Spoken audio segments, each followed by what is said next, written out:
Coming up on Hawk TV, we take a look at a junior with a passion for performing, a local baker featured on Netflix, and the importance of student involvement in community drives.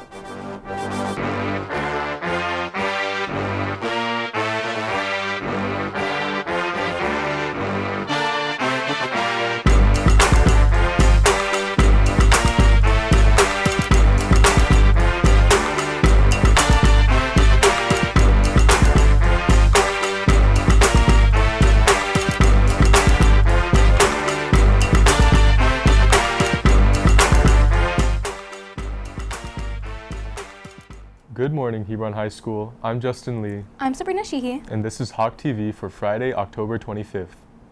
Junior Elyse Brown has been a performer since as early as she can remember. Elyse Brown takes a look at Elise's musical journey so far.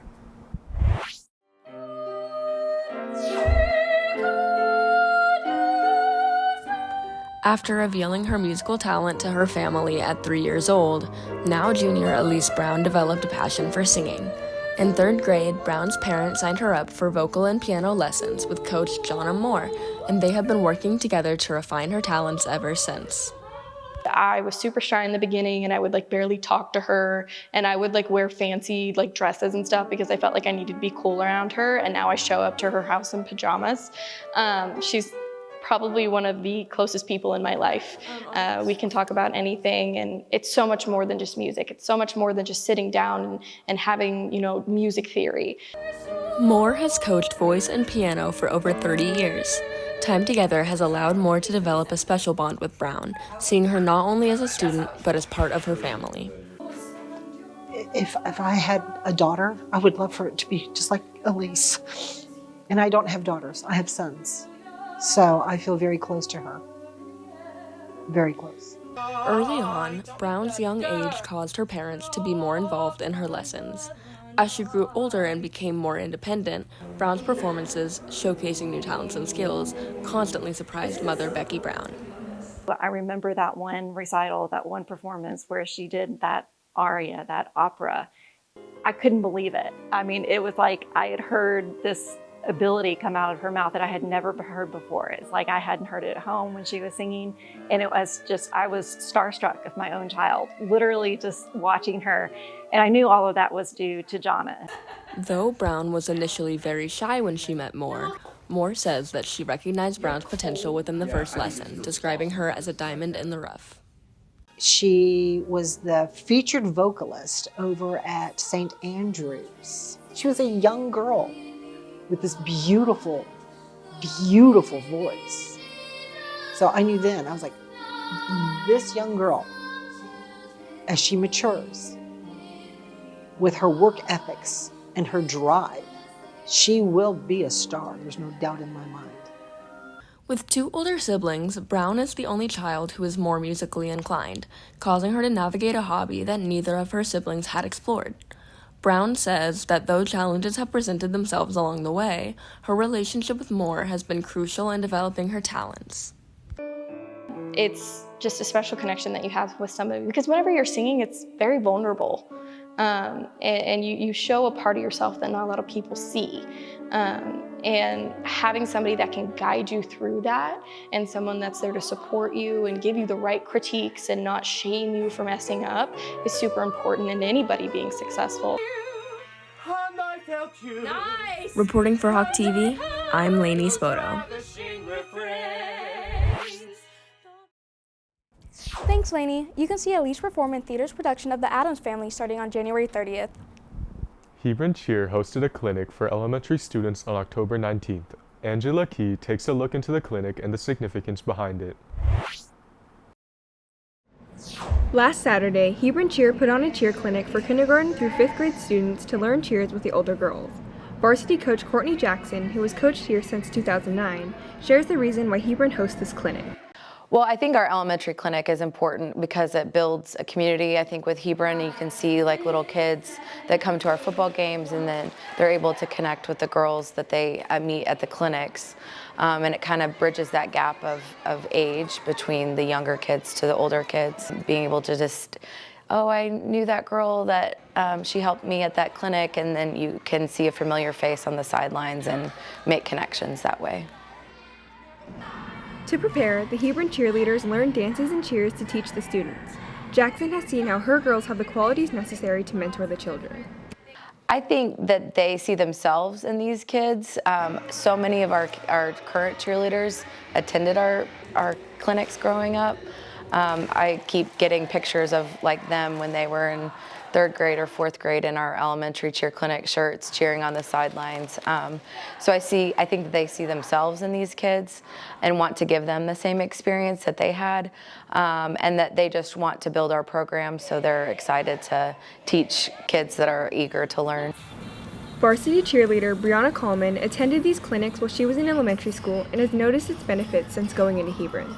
I think it's really good just to get started as young as you can, because there's a lot of things that go into cheer, like tumbling and jumps, which is something you need lots of years of training for. I went super early on, so I just got to learn exactly like what cheerleading was and like the specifics behind it of being sharp and clean and jumps and tumbling. So it was really cool to kind of learn that through Hebron cheer and get to use that later on in life. 5th grader Brinley Holland started cheer at a young age and has been a longtime attendee of these clinics. The mentors she's found have built her confidence in her cheering abilities. I've came here since kindergarten, and it's been really fun ever since I started coming here. I love tumbling, and I just love all the movements. The coaches are really nice because they clap for me and motivate me. At the upcoming game on October 25th, the elementary girls will cheer during the first quarter alongside Hebron Cheer. They will get to bring their excitement to the game and revisit the friendships they've made at the clinic. My favorite part is just building relationships with them. So I had kindergarten, and it was really fun because they're energetic and loud and fun, and they just love to do it. And so I think it's really cool to see how passion for cheerleading can start at such a young age and how that grows on. And so building that relationship with them and teaching them what cheerleading is really cool.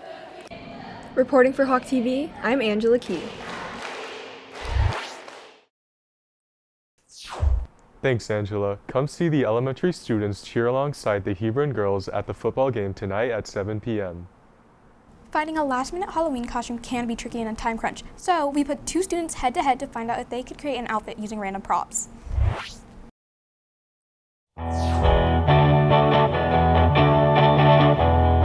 Hi, I'm Prisha. I'm Karis. I'm Jen. And we're making last-minute Halloween costumes. And then I'm gonna judge them. Woo!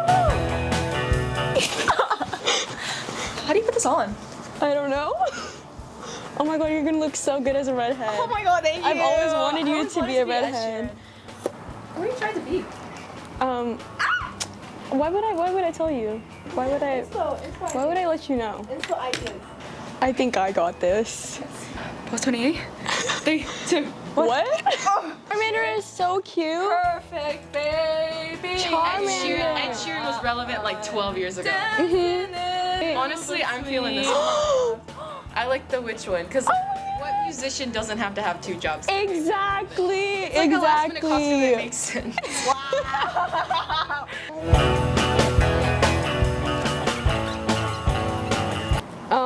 I'm like that super senior that really wants to graduate, so I manifested it at Halloween, but it doesn't look like I'm gonna graduate, honestly. Where are my hug guys? I take inspo after Cruella, Cruella.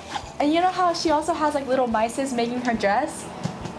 I have a Charmander. As far as personal preference goes for Actual how funny it is, I feel like the super senior. I did not but, think. For actual fashion elements, Jen wins. Thank you. Bye! Happy Halloween!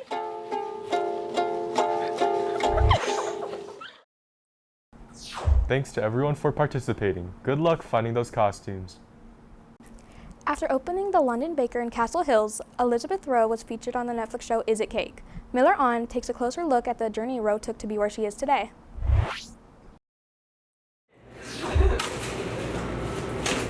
Growing up in England, Elizabeth Rowe decided to move to Texas at the age of 22 to further pursue her passion for baking. It was mostly exciting. When I first got here, it was a little bit sad because obviously I was leaving my family and my friends. But you get used to it. Time helps a lot.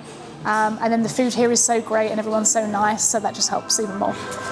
Following opening her bakery, the London Baker, Rowe's realistic cakes became popular on social media. Longtime friend and now employee, Jessica Hamilton, recounts the memory of hearing the news that Roe was invited to the Netflix show Is It Cake? So I'm pretty sure I got like a text message, because I think it was over the weekend when she was told that she said, you know, hey, I got picked to be on the show. And I remember thinking, that's amazing. And then I remember thinking, oh, that means you're going to be gone for a while. But it was okay, because we'll figure it out, because this is a great opportunity to have. I thought I was supportive, you know, and I was genuinely very happy for her, because it's a big deal. After 8 episodes of competition, it came down to the final 2 contestants, Roe and Miko Kao Hakwi. Following an 8-hour bake-off, Roe was declared the winner. When I won the show, I was, we say gobsmacked in England. I couldn't believe it. I was so surprised. You know, even though I had done fairly well, you still just never know. And Miko's such a great cake artist. I just wasn't too sure which way it was going to go. I remember stumbling back a little bit and falling on the ground. I remember seeing everyone rushing over and like shaking me again, hey, you won! And I was like, oh, I just don't know what's going on. So yeah, disbelief and shock. While Roe was surprised at her achievement, her husband Cody Daniel knew Roe had the capabilities to succeed. It's like, oh yeah, by the way, I won. I went, oh, I know. She's like, how do you know? I was like, because it's you. Of course you're gonna win. I mean, you're literally the best, so of course you're gonna win. I mean, literally what she does is beautiful, it's scientific, it's art. Continuing to work at the London Baker following the show, Roe recalls the events in her life that led her to where she is today. Having my own business definitely is a dream come true. Like, it is a lot of work. It definitely is, but it's still amazing, and it doesn't quite sink in sometimes when I think about everything that's happened and all the things I've gotten to be a part of. It still seems like it's someone else's life. Reporting for Hawk TV, I'm Miller Ron. Thanks, Miller. You can watch Elizabeth's new upcoming show, Wizards of Baking, coming out on November 14th. This month, an organization called Dress to Learn has been working with the LISD PTA to create a drive called Coats for Kids. Anya Kochar takes a closer look into how future drives can be even more successful.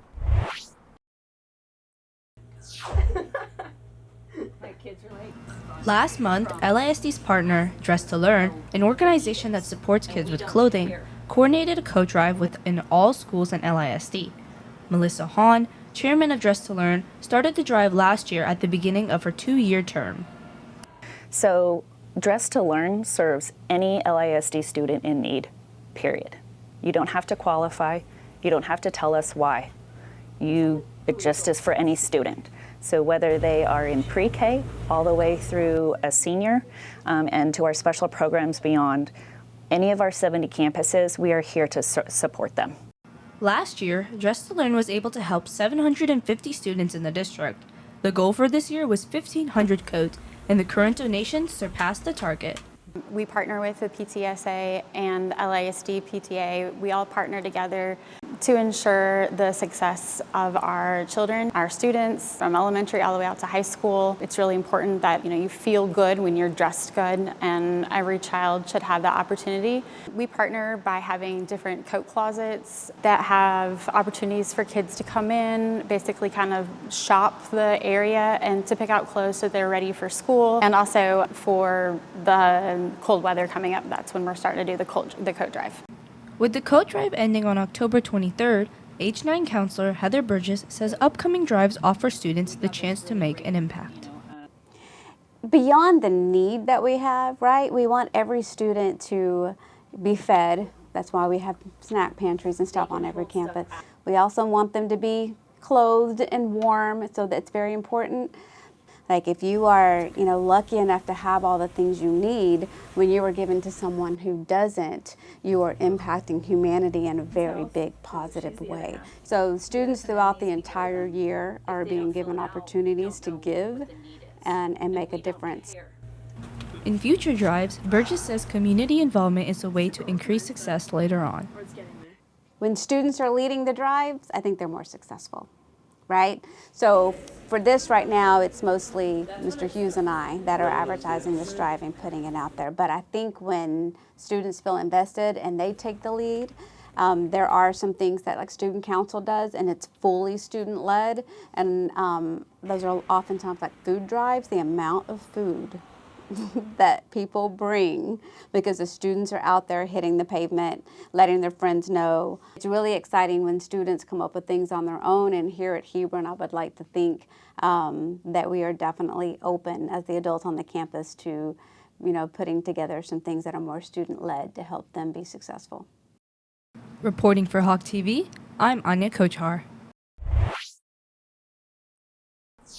Thank you, Anya. If you have any ideas on improvements or new organizations that will help to benefit our community, please contact your teachers or administration. At the start of her freshman year, Ella Anding made the decision to join cross country with a friend of hers. Her running career started as a way to just stay fit and be social, but by her senior year, she received a scholarship offer from Dallas Baptist University. Riley Unterbug explores Anding's journey to getting there. Senior Ella Anding has been running on Hebron's cross-country team since her freshman year.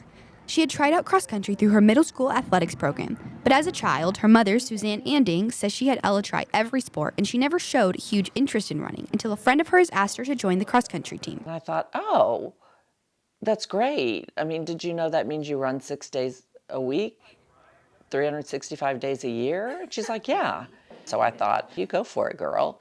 So she joined and freaking hit the ground running and never looked back. Because I will say, when she said, I'm joining the cross-country team, I thought, oh goodness, this is gonna be another 2-week stint in a sport. And I mean, she's just blown it out of the park. Although Ella had a growing passion for the sport, when Chance Edwards became head coach during her sophomore year, Ella recognized a couple ways in which she was being held back in her running career. I used to have a really big mental block towards racing my junior and sophomore year, and so it would get so bad I would like cry before my races, and I had to kind of take a step back and remind myself that it's not that serious and I'm doing this to have fun and compete with my team. And it was so hard for me to separate like racing and pain and just like being able to have fun again in racing.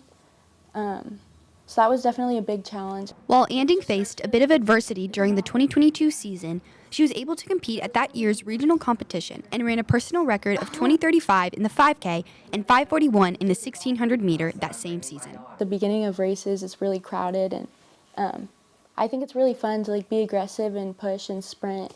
My coach used to tell me this all the time because I'd get so scared and nervous in my races that I'd just be like kind of laid back and I'd let people like push and shove me, and like now I get excited to be aggressive. Edwards, the head cross-country coach, says that upon first meeting Anding, noticed she hadn't really come into her own as a runner. After working with her for the past 3 seasons, has seen immense growth in her performance and is excited to see what Anding's future holds as she prepares to run at Dallas Baptist University. Ella's played a huge role in our team's development. Ultimately, she's the first one there at practice every morning, and she always has a great attitude, and that's something that really needed to develop when I came in. According to the NCAA, 30% of student athletes struggle with high stress and anxiety rates. Although anxiety has been an obstacle for Anding throughout her high school career, she has used physical and mental health resources and developed relationships with the people around her to develop as a runner and as a person. Like I've struggled with anxiety my whole life, and I know that's kind of what I face with those mental blocks, and I think that's something that's really important to learn to get over, because it doesn't just apply to running, it applies to like big things in your life or big changes or things that you know are going to be hard that you need to get through, and so it's really important to work through those problems. Reporting for Hawk TV, I'm Riley Unterbug. Thanks, Riley. If you're struggling with your mental health, you can always reach out to a counselor, parent, or trusted adult. In sports news, cross country just finished its regional competition this past Monday. The varsity girls finished in 10th place, and senior boys runner Elijah Rivera Campos finished in 7th and will compete in the state meet next weekend. The football team will play against Louisville tonight at the Brian Brazel Stadium at 7 p.m. The volleyball team plays in the arena tonight at 5:30 p.m. against Braswell. And the boys golf team is competing in Mansfield Invitational today. That's it for today's episode. I'm Justin Lee. And I'm Sabrina Sheehy. Have any stories suggestions? Send us a message through one of our social media accounts. And make sure to follow us on X, Instagram, and TikTok.